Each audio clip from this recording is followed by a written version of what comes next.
7. My Girl. John. And spoiler I did. The morning when I came down, Joseph was in the kitchen getting his things ready for the day.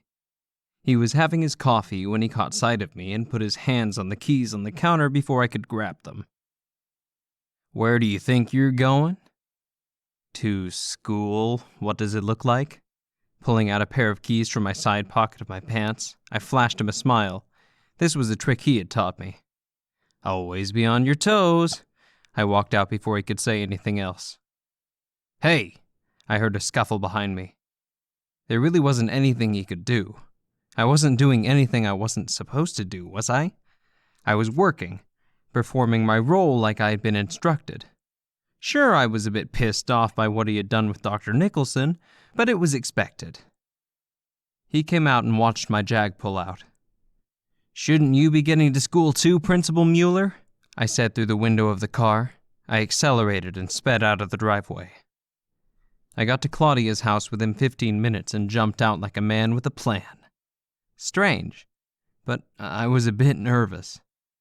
This would be the day I asked her guardian for his blessing. I moved the dial of the watch up so Claudia would not be able to sense me. At least, not until I wanted her to. I knocked. Michael was at the door. He wore a look of surprise on the creases of his old face. "Sir," I said, standing bashfully at the steps of his door. "John?" He seemed confused to see me this early in the morning. "I didn't know you were planning on picking up Claudia today. She didn't mention it to me. She's upstairs getting ready. I can go get her." "Actually, we hadn't planned on it, sir, but if you don't mind, I wanted to discuss something with you first." "Me?" Again, he wore a look of surprise. "Sure." He pulled open the door and allowed me to come in. After closing the door behind us, he led me into the kitchen where he had been getting things ready. He had a cup of coffee on the counter. There was a nice little nook to my right as we entered the kitchen. The kitchen was big, but old-fashioned, outdated, the kind one would see in older homes. "Would you like some coffee?" he asked me, reaching to open the cabinet. I knew we were pressed for time since we both had to be at school. "I'm fine," I declined. He nodded and came over, motioning me to take a seat at the breakfast area. "So, what's on your mind, John?" "It's about prom," I came straight out and said. "Ah, yes. I'm planning on taking Claudia. I don't know if she mentioned it." "Well, we might have talked about it," he said, but I could tell he had no idea it was finalized. Especially after she had run off during dinner. I don't think she had mentioned we had made up. "So, you two are going together?" "Yes, sir. I just wanted to let you know. You, after all, are her guardian. I wanted to assure you she's in safe hands." He seemed impressed. "John, I don't think in all my years as an administrator working in a high school I've ever met a young man such as you," he grinned. "Also," I continued, "I've asked Claudia to be my girlfriend." He accidentally spilled his coffee on the table. He took a moment. "Excuse me, I'm sorry?" "No, it's okay." I knew it was going to be a surprise for him. "Let me get some paper towels." He got up and grabbed a paper towel from the counter and returned to the table. He handed me the paper towels and I cleaned up the mess. "I'm sorry. Did I say something wrong, sir?" I was wiping away the coffee. I set aside the mug. No. I'm sorry, John. It's just that, well, everything's happening so fast," Michael admitted. He looked pained by the realization that Claudia was growing up too quickly. After all, it hadn't been that long since she had come into his life. It seemed like Michael was the kind of person that felt deep connections to those close to him. "What's that, sir?" I blinked up at him, requesting clarification. "All of this. She came into my life, and now she's graduating, and prom's coming up. And now she has you." He motioned towards me. "I just wish Neil was here to see it. This was supposed to be his moment. He was supposed to have this conversation with you, but he's gone." The past saddened him, but he regained his composure quickly. Forgive me. No, don't apologize, sir. You're here now, and you'll live those moments for him. He nodded and smiled. I guess you're right. I hope it's okay for her to be with me. I mean, if you disapprove, sir, I'll understand. But I care about Claudia a lot. That's why it's important to me that I have your approval. He looked touched. I could see Michael was a man that took these sort of things to heart. Then you have it. I was relieved. I rose from my seat, grabbing a hold of his hand and shaking it awkwardly. Claudia entered the kitchen. Michael, have you seen my... John? She didn't understand why she hadn't sensed me, but the smile on her face told me she was more than happy to see I was there. I waved. She blushed and smiled. Ah, Claudia, Michael said as he came around the table. He looked delighted to see her, happier than I had ever seen him. I believe our conversation had something to do with it. The normality that we both had longed for had finally come. John tells me you are going to prom with him, Michael joyfully stated. She immediately turned red. I think that's wonderful. I asked Michael if I could take you to school this morning, I said. Of course, I didn't want to further embarrass her, but I couldn't resist walking over and kissing her. Now that I had been given the all-clear by Michael, I felt far more comfortable. She bashfully pulled away and whispered, John, not in front of Michael. I gave a grin. Michael came over and gave me her backpack. I took it before she could and swung it over my shoulder. I took hold of her hand. Michael walked us to the door, grabbing his own things. He locked up behind us. I'll see you both at school, he said and walked over to his car on the driveway. Claudia waved as I held her close to me. What's wrong? I asked her, knowing something was bothering her. She was shying away from me. I didn't like it when she did that. Nothing. I just didn't expect to see you until school. You didn't mention you planned to pick me up. At first I didn't answer. I had to think over her words, contemplate her tone. After a minute I said, Aren't you happy to see me? Of course. She fidgeted in place, pushing a lock of her hair back as she turned a lovely shade of red. I gave her a crooked smile. What were you two talking about?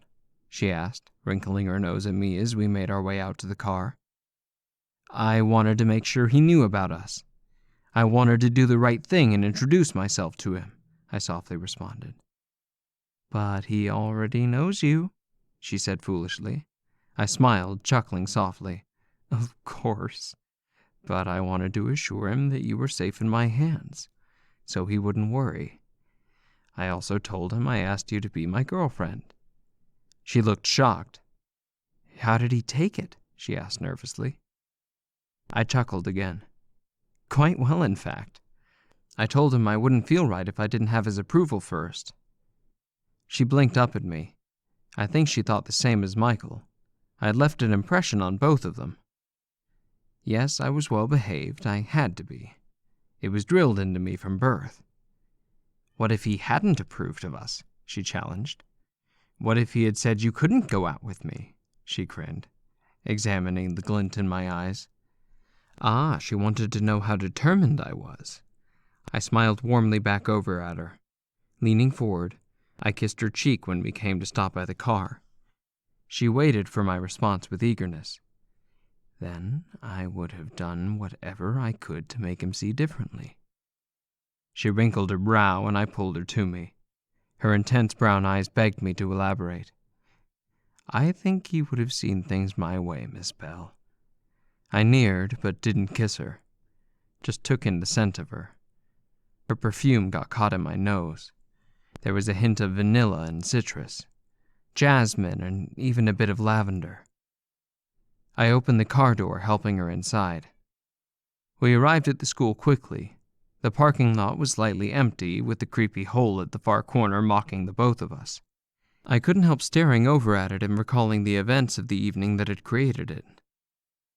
And the creatures that wanted her just as Dr. Nicholson wanted her. Why did they want her so much? I had never asked that. Now I questioned the importance of this source of his. We parked, got out, and walked into the building. I grabbed her backpack. "Let me take that," I said.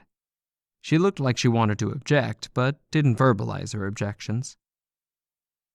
"I have to stop by the office," I confessed. "You don't have to come in." She took a hold of my hand. That made me light up. Hand in hand, we walked down the hall. The hallways were still not busy. We finally reached the main office entrance. Inside, we found the office quite a different picture of the silent hallways. Mrs. Wallace was at her desk. Her phone was ringing off the hook with calls. It seemed that once she was done with one, another one rang to life immediately. Michael was already there when we came in.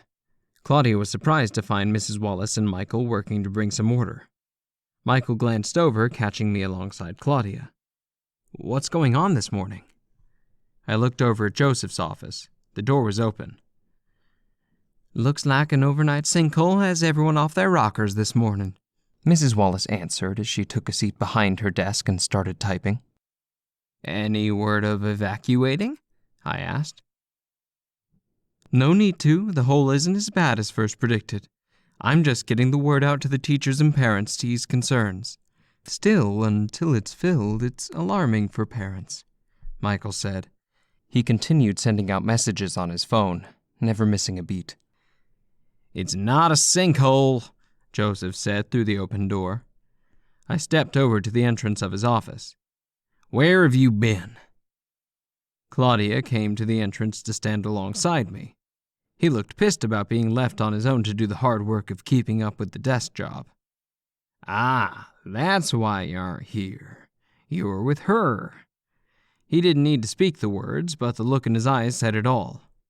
He rose from his desk and walked over to the entrance of the office, nearly running into us.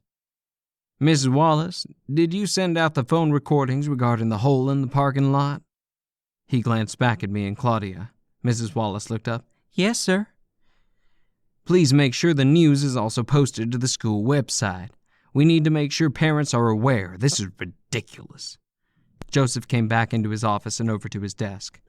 "A little hole and people go insane," Joseph muttered. I came further into the office. I felt bad for being absent, but I knew he was mad for other reasons. Could it be he was jealous? Nah, I couldn't believe that. "Can I help?" He looked up. "Why are you still here? You need to head to class. Get some work done for a change. You remember what your father said." His tone was stern. I nodded. There was no sense in trying to reason with him when he was in a bad mood. Claudia wandered alongside me, longing to escape the office and Joseph's uneasy gaze. As she neared, I could smell her shampoo. Or perhaps it was the lotion radiating from her body. It had a sweet, flowery scent. "Why don't you two head to class? This place is starting to get crowded," Joseph rudely said. Michael stepped over to the door. "Michael, I appreciate the help, but I think I can handle it from here," Joseph said. "It's those teacher evaluations I'd rather have you complete if you don't mind." Michael nodded. "Mrs. Wallace, where are those letters?" Joseph sounded arrogant, just like Dr. Nicholson. What was his problem today? Michael moved to leave, but stopped by the main entrance where a man blocked his path. He stepped aside. The man made his way to Joseph's office. "What now?" Joseph groaned. The man's eyes widened. He looked shocked and dazed as he stared over at Claudia. He walked forward, and I immediately blocked him from coming within inches of her. I don't know why, but something about him had sent my instincts off. He seemed surprised by my actions and overwhelmed by my size. He was shorter than both Michael and Joseph. Joseph rose from his desk. My movements had alerted him, and he would be ready if I needed backup. Mad or not, he was my guardian. "Can I help you?" Joseph asked, making himself visible and challenging the stranger. His concerns were over me. The man kept looking over at Claudia. He shook his head as if scolding himself and nodded. "Where are my manners?" he politely asked. "I'm sorry, but when I saw her, oh my God, she's grown so much. I can't believe it's been so long." But Joseph and I were suspicious already. Claudia wrinkled an eyebrow. It seemed she had no earthly clue who this man was, and it was starting to make me uneasy as well, not to mention jealous. I felt like grabbing him by the collar and demanding an explanation. "You're Claudia," he stuttered. Oh my, look at you." He was very aware he was being observed by two unconvinced men. Joseph seemed to have taken an immediate interest. Sure, he didn't want me with Claudia, but suddenly he had turned into a concerned adult. After all, she was a beautiful, attractive teenage girl, and this man was acting very strange. "And you are?" Joseph demanded, stepping from around the desk. Michael watched with the same concern in his eyes. He seemed just as surprised as I was by Joseph's sudden care. The fellow was a short man with black hair and brown beady eyes dressed in a blue suit. "I'm her uncle," he said very matter-of-factly. My jaw dropped. I heard Claudia whisper from behind me, "My uncle?" I didn't move, continuing to shield her from him. I didn't trust him, or anything he said. "You, sir, are a liar," I firmly stated. "Claudia doesn't have any living relatives." Who was this man claiming he was her uncle? It angered me because Claudia had come into some very large inheritance, and now it seemed to have attracted all sorts of crazies. Claudia came from behind me and stared at the man. He looked overzealous, smiling back at her. He extended his hand out to her like she was a delicate jewel he wanted to touch. I knew what she was doing. She was trying to read him. He came forward. I put my hand out to stop him. I successfully blocked him from coming any closer. "Hey, stay back. We don't know you." Joseph came right over and confronted him as well. Who would have believed Joseph to be so protective? But he was. This is what he did. This was part of his role. He was always the protective guardian. Not that I needed one. The stranger put his hands up, backing away. "I'm sorry. I know what it must seem like. I just wanted to come see her. Mr. West warned me it wasn't a good idea, but I couldn't help myself. I've been looking for you all my life," he said, focusing on Claudia. She gazed at him curiously. She looked confused, like she wasn't quite sure what to believe. "You know Mr. West? How do you know Mr. West?" Michael firmly asked. I was asking myself the same question. Wasn't this client and attorney privileged information? "I didn't. I heard about the accident only after I saw the story about Dr. Edwards. And then I saw the picture, and I guess I have a lot of explaining to do," he said, smiling. I wasn't smiling at all. It was no wonder he sensed my distrust. I wanted him to. I already didn't like him. "Yes, you do," Joseph firmly said. He wasn't interested in hearing more of this phony story either. We were experts in that field. The expressions we both were giving him indicated that, especially considering Joseph and I were both barricading him from approaching Claudia. "Look, I'm sorry," he politely said. "I'll see myself out.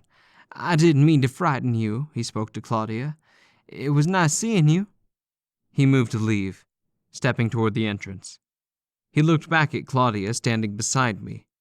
I wrapped my arm around her shoulder and stared hard over at him. Joseph stared back in the same harsh manner.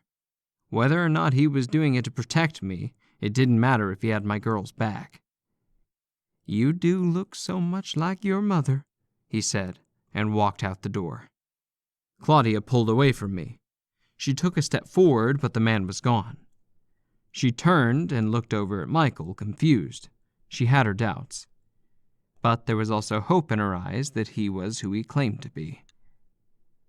"That was weird," Joseph said, breaking the silence in hopes of getting back to what we were doing before the intrusion. As if he expected no more to the situation, he moved back over to his desk. "Michael, what if he's telling the truth?" Claudia asked suddenly. I was surprised. Joseph stopped halfway to his desk and spun back around. Miss Bell, you're not seriously believing that he's your uncle. It's obvious what that was all about. It's no secret to anyone out there that you've inherited a large fortune, and creeps like that are after it. Joseph was the first to say. It caught me off guard, and seriously, he beat me to it. Are you that gullible? Claudia looked shocked by his words, but not surprised by his tone. This was Joseph in all his glory and honesty. She shook her head. Yes, he can be an asshole, but he was not all bad. He knew when someone was being a con. I narrowed my eyes over at him.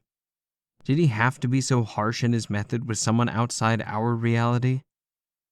I'm not trying to be rude, but seriously, that guy is only after one thing. He made the universal sign for money and grinned. I've seen weirdos like that go after far less. She lowered her eyes. I knew she wanted to believe it. I think what my uncle is trying to say, Claudia, is how do we know he's not just some creep after your inheritance? And he's right. She looked up. I wanted to console her. But what if he's not some creep? What if he's really my uncle? You could ask Mr. West. He would know, wouldn't he? She asked. Claudia, Michael began, I know you want to believe he is who he claims to be, but it's not true. You don't know that, she snapped at him. Okay, let's just say for argument's sake, Joseph said as he rose from his desk, walking around and turning over to look at her. She walked back into the office from the entrance, listening attentively. That he is who he claims he is. Why did it take so long for him to come forward? Joseph makes a good point, I said. Thank you, nephew. He said he had been looking for me, and he didn't know where I was until my grandfather's death. She justified his actions. I smiled at her. She was so trusting and naive. I feared for her innocence in the wrong hands, because she was an easy target. I had seen that innocence in myself a long time ago. Claudia, Michael said, we have to be more realistic. He tried to reason with her, but there was no negotiating with her. The stranger had laid the idea deep in her head, and she was bent on knowing the truth. Michael, please, she pleaded. I stepped forward. I didn't like seeing her in distress, and I knew we would both give in to her request. I interrupted Michael as he was about to speak again, possibly to disagree with her demand. I suppose there's no harm in checking him out, Michael, I suggested, and they both turned to look at me. Joseph gasped, walking into his desk. He had that look of someone that had given up. I didn't have to be a mind-bender to know he thought I was just as gullible as the young woman I had taken under my wing. Claudia rewarded me with that beautiful smile of hers. Only then did I realize that I meant what I said about not leaving. I would investigate this guy, Michael, not only to confirm this stranger's claims, but also to see whether or not Mr. West gave up important attorney-client information, Joseph voiced from the other end of the office. Michael blinked. He hadn't even considered that option himself. Joseph's quick recommendations had impressed him. You might want to call him as soon as possible, Joseph urged. Michael nodded. He turned, walking over to the door. If you don't mind, I'm going to head to my office. He stopped by the entrance and glanced down at his watch. It's time I get to work anyway. I'll make the call there. Not a problem, Joseph softly said, knowing he wanted his privacy to speak to Mr. West. Claudia, Michael called, looking over his shoulder. She looked up, smiled. You'd better head to class. Don't be late, he said. Will you let me know what you discover? She asked. Of course, dear. Michael nodded and walked out. My heart began to beat rapidly as she turned her dark eyes towards me, and I came alongside her and held her. Don't worry, we'll figure it out, I assured her. Guys, Joseph called out. I spun my head back. It's time you two headed to class as well. I have a lot of work to do. John, Miss Bell. He waved us off, settling into his seat. I wanted to thank him. He seemed different. A lot nicer than he had been. I wasn't sure if he was doing it because he felt bad about reporting me to Dr. Nicholson or simply because he was Joseph, my partner, my guardian for life. In the end, it was Claudia who stepped up to him. "Thank you," she softly said. Joseph looked surprised to see she was speaking to him. "For what?" he asked, wary of her. Joseph was untrusting of others, suspicious of everyone no matter what. It was drilled into us. "For convincing Michael to check him out," she said with a beautiful smile. He looked taken aback. I grinned from behind her over at him, arching my brow up. He cleared his throat. Was he getting soft on me? "You're welcome," he took a moment before releasing a breath. "If you like, I can check him out for you. Make sure he's on the up and up, you know. Make sure he's not some nut after your money. Me and John, of course," he strangely said, his lips slightly curved. But it looked like he was having a difficult time smiling. He looked ridiculous. "I'll get John to do most of the hard work, of course," he laughed. She turned and looked over at me as I chuckled. Was he seriously offering to help her? My jaw dropped. He shrugged his shoulders at me when she lowered her eyes bashfully at him. "You would do that?" she asked softly. "Yeah, why not? I used to do that back when I was dating." "Dating?" She looked puzzled. And I wanted to know what he was going to say in regards to that. "Back when I was suspicious of women wanting to date me only for my money, I got so good at it, I think I can handle a suspicious guy like that one." I put my hand over my mouth, holding off a laugh. "Thank you," she whispered again. "I'd better go." I moved beside her and whispered, "I'll walk you to class. Wait outside for me. I need to talk to my uncle." She stared into my eyes and knew right away what I meant to do. I was working again. She moved over to the door and stood near the entrance, waving to Joseph. He waved back, which was odd to see him do. Then she left. I closed the door, blocking out the sounds of Mrs. Wallace typing on the keyboard as she made calls. I came over and dropped onto the seat facing his desk. He took out his work, ignoring me. I knew what was coming long before he said it. "I'm sorry," he admitted. "I know," I answered. "Thanks for saying that to Claudia, by the way." "I meant it, just in case you'd think I didn't. I can find out what Jason has on him. Jason is a hidden contact we use whenever we want to know something more than what the company gives. He's our inside man. Joseph taught me that you always had to have someone on the inside. Trust was earned. Jason was one Joseph had trusted, except sometimes the guy talked too much." "Can I be there when you talk to him?" "Sure," he said, falling back on his seat. He looked up at me. "But I'm sure it's not me he wants to talk to," he winked. "You really like her, don't you?" he finally asked. "Yeah, I do." He shook his head and put a hand over his face. He narrowed his eyes over at me again. I knew it was coming. "Just be careful, okay?" he said. I didn't know what to make of that. I expected a lecture. Instead, I got more of a friendly warning. "What do you mean?" he huffed. "You know exactly what I mean. You know we don't get to stay, kid. We leave and she can't come with us. You know that." "Yeah, I know," I said carelessly. "Good. I just want to make sure you haven't forgotten." He took another breath. "I just want you to be honest with me, John." I froze on my way out when he said that to me. "She's not a distraction."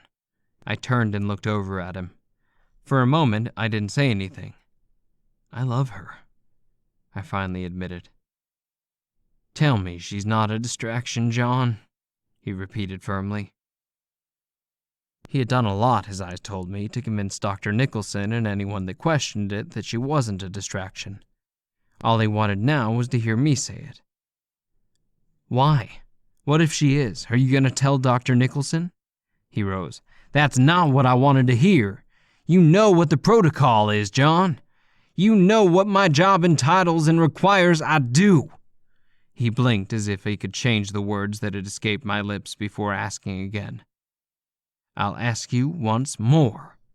Is she a distraction?" I didn't answer. What could I say? He wanted the truth, but he also wanted the right answer. I couldn't give him that. "The devices we talked about on the second floor. You didn't perform the required assessments, did you?" I looked over at him. He already knew. This wasn't a question. "You failed on that. I covered for you when Dr. Nicholson asked about the devices being activated before you got to the office on the day of his visit. What happened Friday? Where were you really? Were you checking the devices or were you with her? Dr. Nicholson was also interested to see where you were the night of the incident." "You know where I was," I said. "I was working. I didn't see anything." He immediately came around the desk to stand in front of me. "The least you can do is be honest with me. But you have the audacity to lie to my face." "Excuse me?" "John, you weren't working," he said bluntly. I blinked at him. "Neither were you. Do I have to remind you about your date with Miss Stevens? I canceled my date with Karen after school and followed you to Miss Bale's house. You never checked the devices. You never went to the school like I asked you." I closed the distance separating us. "Are you spying on me? I don't take orders from you. Or have you forgotten your place, Joseph?" He bit down. "No.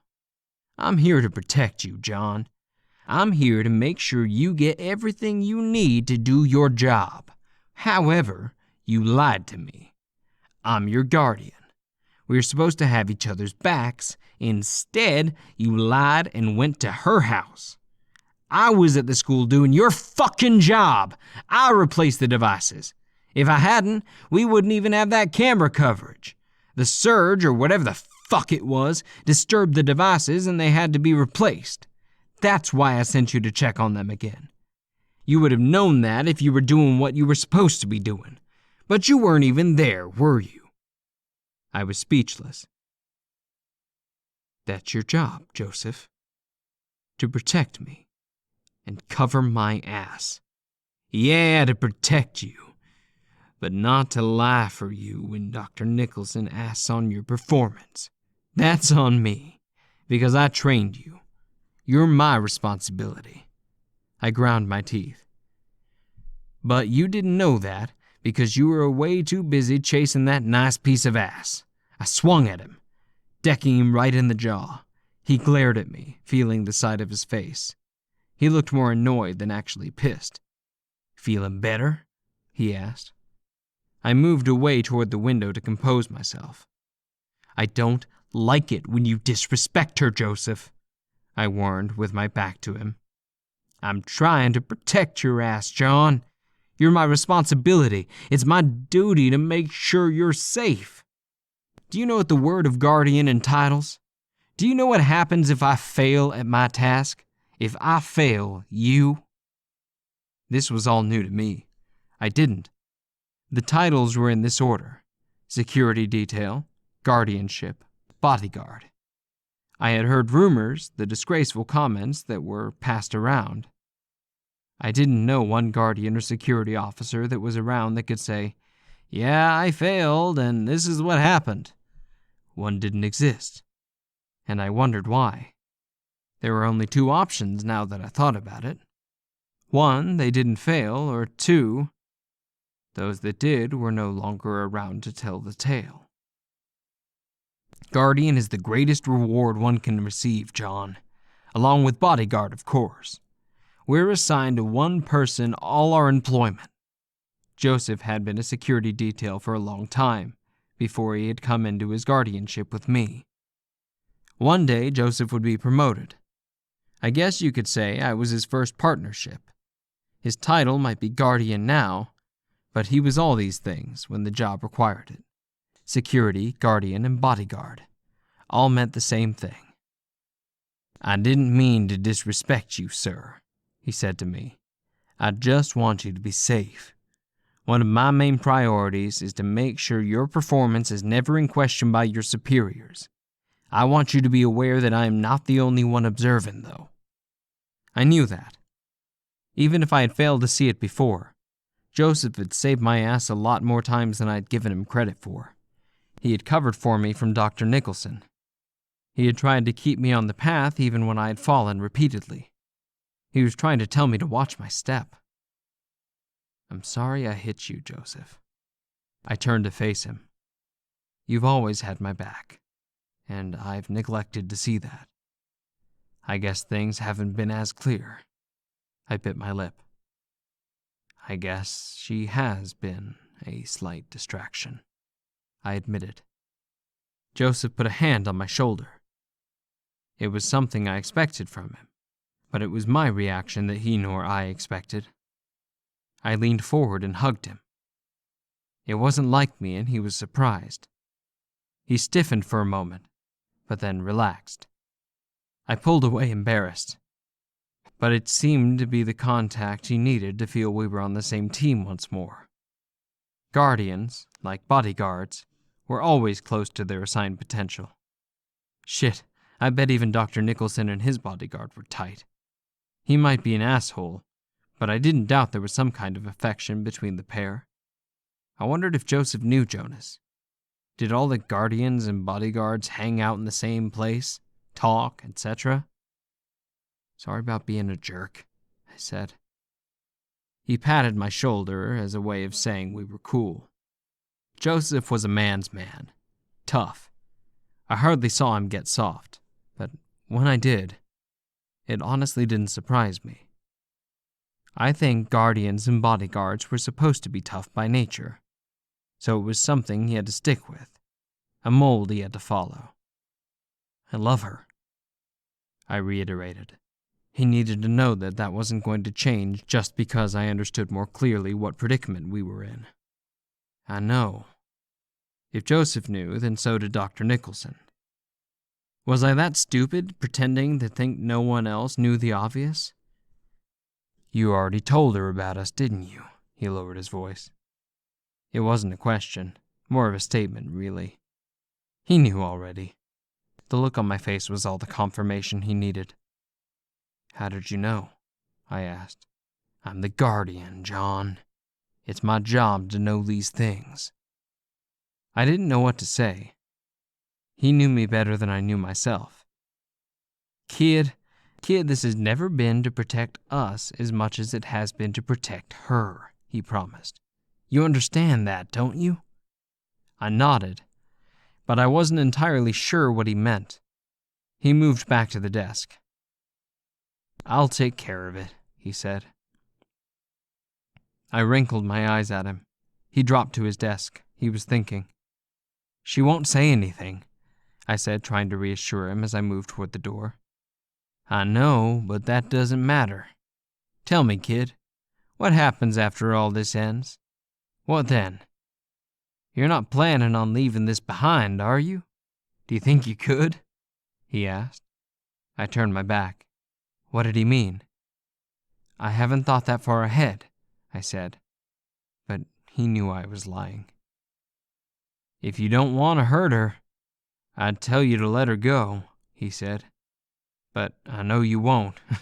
Shit, I wouldn't. She seems like a nice girl, to be honest. I never wanted to be an asshole with her, but I have my job to do for you and my superiors.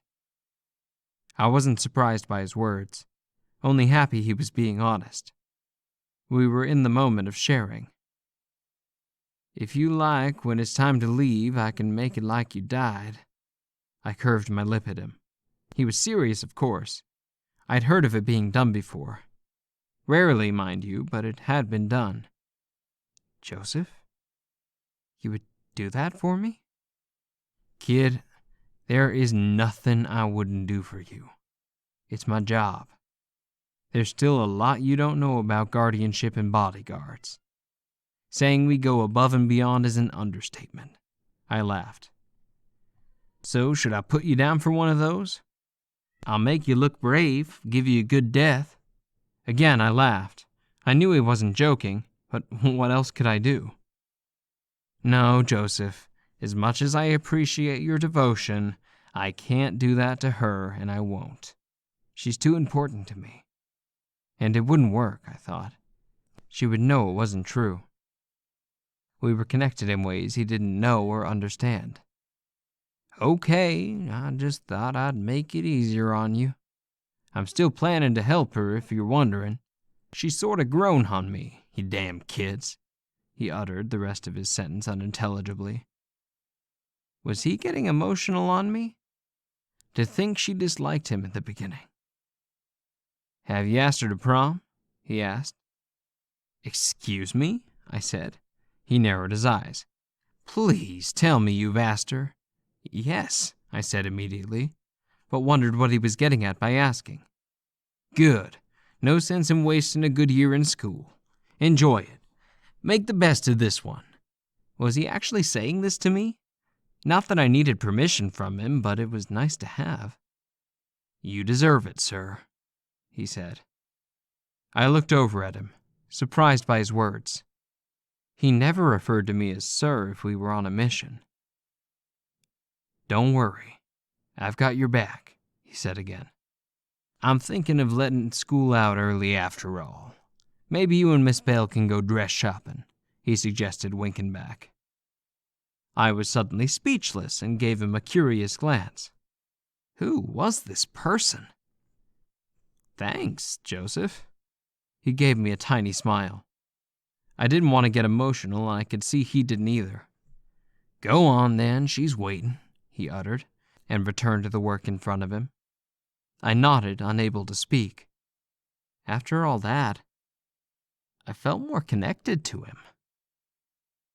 I walked out of the office, nearly running into the secretary.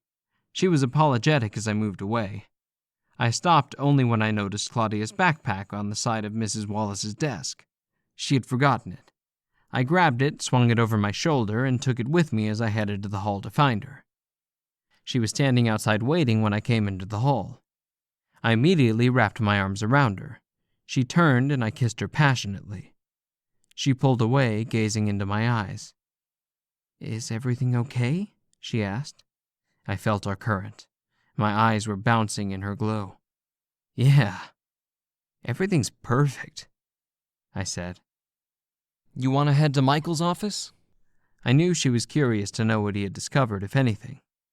She nodded. You mind meeting me there? She said. I'm going to step into the ladies' restroom if you don't mind. You don't want me to wait? I asked. John, really you're starting to sound like Michael. I'll be fine. I chuckled. Since when had Michael done that? Was I becoming that overprotective? Perhaps I was guilty.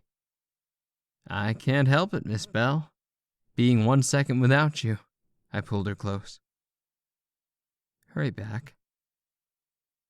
She reached out and stroked my cheek. Her touch left me unable to move for a moment as the circuit raced into my body. She slowly pulled away and walked down the hall without me. I ached to be near her. The glitter speckles of her path faded as she moved further from me. The uneasiness returned. How would I ever explain to her Joseph knew what she knew? Smart guy had figured it out. Was I that predictable? So clear to him now that he could so easily tell what I had done? He didn't seem concerned. Nothing of what I expected him to be. I was a little relieved at the piece for the first time. Things seemed to be falling into place. I began to walk to Michael's office on the second floor. Above me, I heard the intercom come on. I stopped to listen. Attention students and faculty, as some of you have been aware, we have a sinkhole in the parking lot. It was Joseph's voice making the announcement. True to his word, he was closing school early.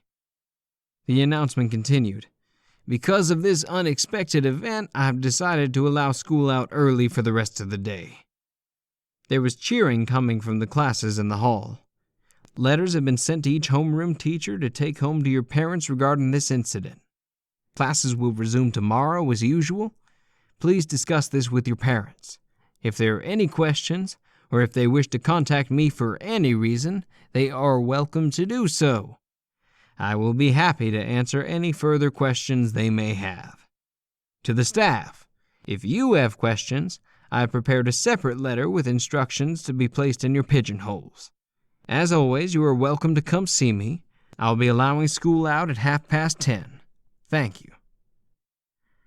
I came to the front of Michael's office. The door was ajar. As soon as I stopped, students poured from inside the surrounding classes and into the hall around me.